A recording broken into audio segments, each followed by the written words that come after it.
The areas A, B, and C now look almost like ancient history. They are derived from the Oslo Accords of 1993, which bear in mind that the Oslo Accords were supposed to be an interim period of 5 years until a peace agreement that settles all the outstanding issues between the Israelis and Palestinians are resolved. So they agreed to divide the West Bank to area A, B, and C, in which area A, which most Palestinians live in, is under complete military civil control of the Palestinians. Area B, which is a joint control of between the Israelis and the Palestinians, and area C, which is the biggest, it's more than 60%, closer to 65%, in complete control of Israel. And the idea was that by the time there is a peace agreement and borders are decided, basically these three areas would disappear. The fact that we are still talking more than 31 years after about area A, B, and C symbolizes the failure of the peace talks between Israel and Palestinians to reach a final status agreement in which there will be two states, Israel is the Jewish state and Palestine is the state of the independent state and a viable state of the Palestinians, because they haven't reached the idea that, again, this temporary arrangement will go away, and instead of this, they decide about the borders, where is Palestine, where is Israel, swapped land between Israel and Palestine to compensate for some of the areas of the settlements that will be annexed into Israel. And the reason we talk about it is because we never reached this point, effort after effort, to reach such a final status agreement that end all claims failed, and the peace process as we know it, based on a two-state solution, collapsed altogether. There are a lot of issues. For instance, the occupation is becoming more and more entrenched. There is increasing violence, terrorism by settlers, by Jewish settlers.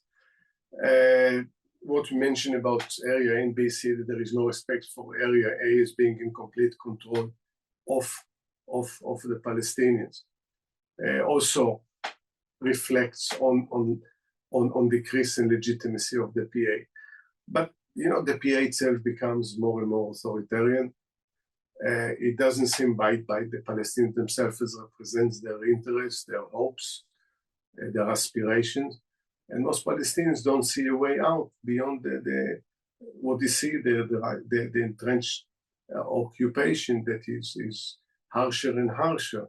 You have thousands of people in jail, many of them in administrative arrest, meaning that they haven't been charged by anything. The economy is doing badly. So all of this, that's what people want to see, a sea change in the way they live. Don't live under occupation, live in an independent state, and most importantly, enjoy the same rights that everyone deserves anywhere in the world. Trump creates chaos. He brings into the discourse aspects that, a month ago, no one will ever use. So I think the worry in that, when he talked about the expulsion of all Palestinians from Gaza, which not likely to happen, and one should hope won't happen, but he normalizes war crimes. He normalizes the discussion of ethnic cleansing. And whatever he said, whether it's there or in the Ukraine or in Canada or Panama or Greenland, is normalizing the crushing international law, crushing the post-Second World War order, completely demolishing standards of behavior that we at least in the West, held as important, as at the heart of the values in our principles. And the same goes for Gaza, when so nonchalantly the president of what's supposed to be the free world talks about permanently removing against their will 2.3 million people. which is called, it's against the Geneva Convention and many other conventions. He tried to normalize committing these war crimes to build a Riviera, whatever it means. Now, if he normalizes this in the Gaza, who can guarantee that the same things, he won't come with similar ideas when it comes to the West Bank? It would be a mistake to ignore and neglect what's happening in the West Bank.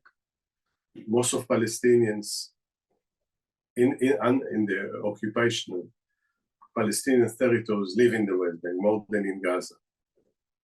And what happens right now in the West Bank can lead to increase in hostilities, in violence, and it's so fragile that it can go wrong any moment.